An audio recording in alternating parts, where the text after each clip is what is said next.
Categories are a great way to filter your reports in the future and also just to keep track of things. You're going to have a lot of assets that you're creating in our software, and to tag those with a category just means it's going to be easier not only to filter results, but also at a quick view, be able to see like the different colors that correspond with certain categories at a glance when you're looking at things like the calendar and the schedule. So let's go through and I'm going to show you how to use categories.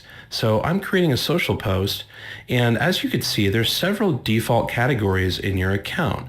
You should have similar default categories, and if you want to add an additional one that are not included in the basic package, then you can add a fresh one. So I'm going to give you a little advanced tip here. Let's say that we are running a Black Friday deal, and we're going to be having a campaign, like a viral sweepstakes that we do during Black Friday to kind of amplify our discount that we're going to be offering and getting the word out. We're going to have a whole series of social media posts that we're scheduling for Black Friday.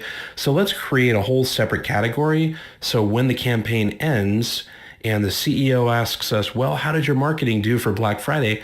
We're going to be able to filter for this and very quickly tell him and show him a series of reports. So I'm going to click Add Category, and let's call this Black Friday Event. I'm only going to set this as a default category as we get closer to the Black Friday event. And what that'll do is every time I create a new post, that category will automatically be selected.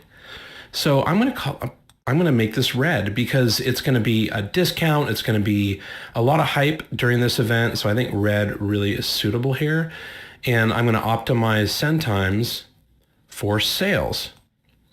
If you want to know how to use our software to track your revenue, so you can optimize for things like, when are the best times to post based on when people are buying, there's another video on that, and it's going to be conversion tracking.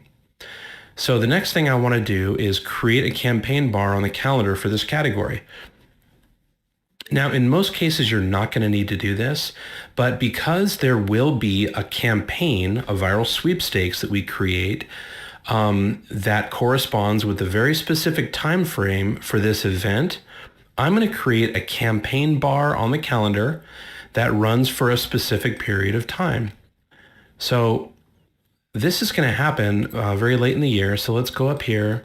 Start date is November 1.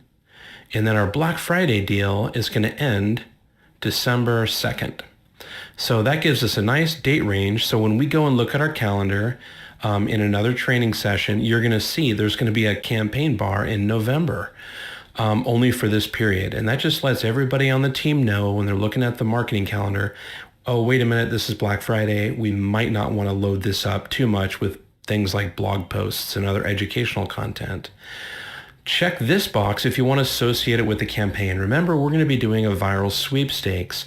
So after I create my viral sweepstakes, I'm definitely going to want to select that campaign and associate it with this particular category.